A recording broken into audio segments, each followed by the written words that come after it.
Ingabo za FDLR biravugwa ko noneho zamaze kwirukanwa mu gace zari zimazemo imyaka 18 yose.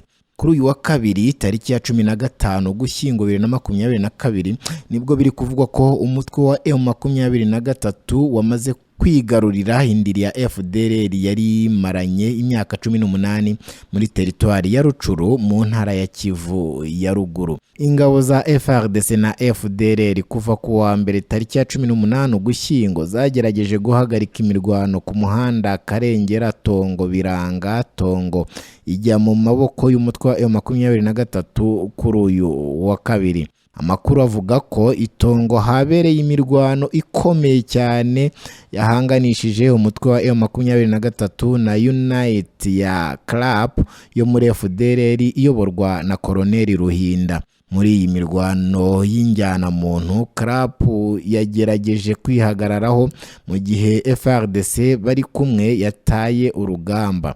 Abaturage bo mu nsisiro za Tongo biganjemo abo mu miryango ya FDLR bahungiye mu bice bitarimo imirwano. Amakuru avuga ko bamwe berekeje Nyanzare muri teritwari ya Masisi. Umuvugizi wa gisirikare wa M23 Majoro Wiringoma yemereye ibitangazamakuru bitandukanye harimo n'ibyo mu Rwanda ko bamaze kwigarurira grupema ya Tongo.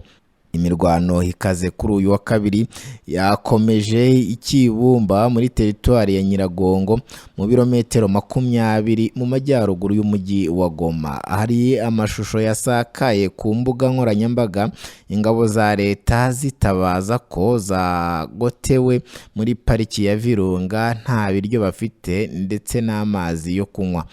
Werekeza Igoma, ingabo za leta zakoze urukuta rukomeye mu rwego rwo kurwana kuri uyu mujyi ngo utagwa mu biganza bya M23. Umutwe wa M23 wasohoye itangazo rivuga ko ku cyumweru muri Kanyarucinya habaye inama yahuje ingabo za leta ya Kongo n'umutwe wa FDLR mu kurebera hamwe icyakorwa ngo M23 itigarurira umujyi wa Goma. Iyi nama yari iyobowe na General Jerome Shiko Chitambwe na Colonel Njika bo muri FARDC na Majoro Nkondosi uzwi ku gatazirano ka Silencieux na Sergeant Gaston uzwi ku mazina ya Habarugira Joseph bo muri Unite Club ya FDLR. Major General Shiko Chitambwe yasabye FDLR gukora iyo bwabaga bakarwana ku mujyi wa Goma dore ko ingabo za leta zisa nizananiwe urugamba.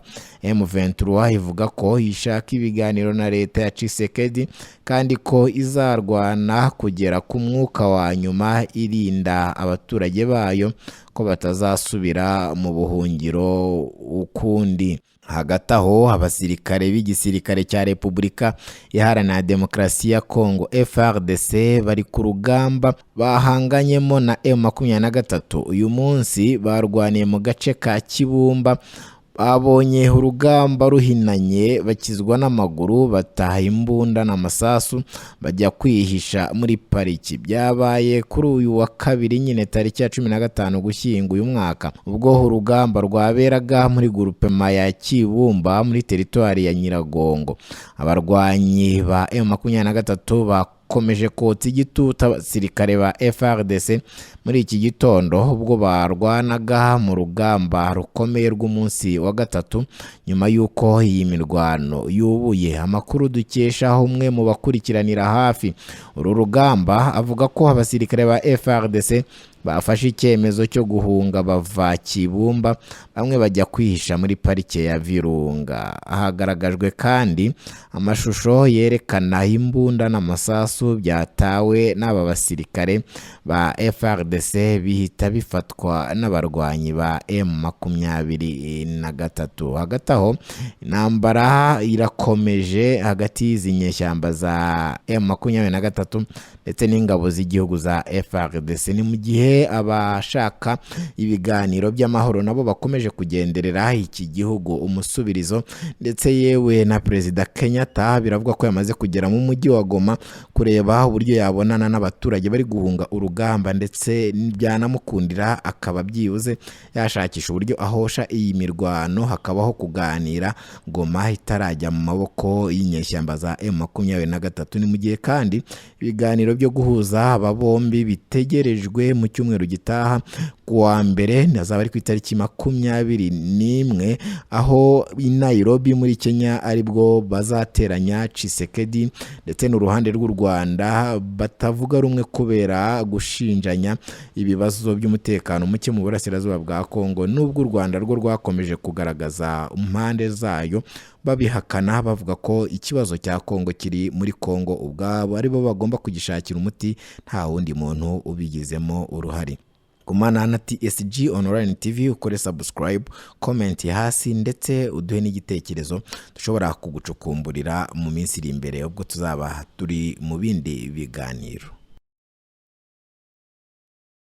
Imirwano ikaze kuri uyu wa kabiri yakomeje ikibumba muri teritwari ya Nyiragongo mu birometero 20 mu majyaruguru y'umujyi wa Goma. Hari amashusho yasakaye ku mbuga nkoranyambaga ingabo za leta zitabaza ko zagotewe muri pariki ya Virunga nta biryo bafite ndetse n'amazi yo kunywa.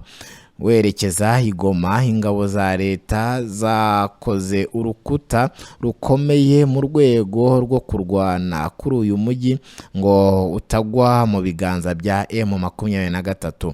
Umutwe wa M23 wasohoye itangazo rivuga ko ku cyumweru muri Kanyarucinya habaye inama yahuje ingabo za leta ya Kongo n'umutwe wa FDLR mu kurebera hamwe icyakorwa ngo M23 itigarurira umujyi wa Goma.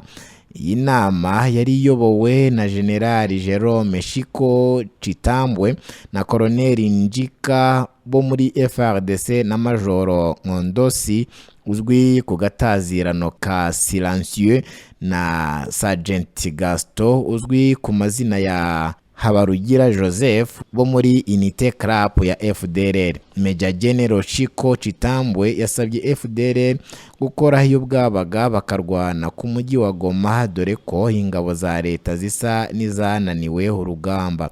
M23 ivuga ko ishaka ibiganiro na leta ya Tshisekedi kandi ko izarwana kugera ku mwuka wa nyuma, irinda abaturage bayo ko batazasubira mu buhungiro ukundi. Hagati aho abasirikare b'igisirikare cya Repubulika Iharanira Demokarasi ya Kongo FARDC bari ku rugamba bahanganyemo na M23 uyu munsi barwaniye mu gace ka Kibumba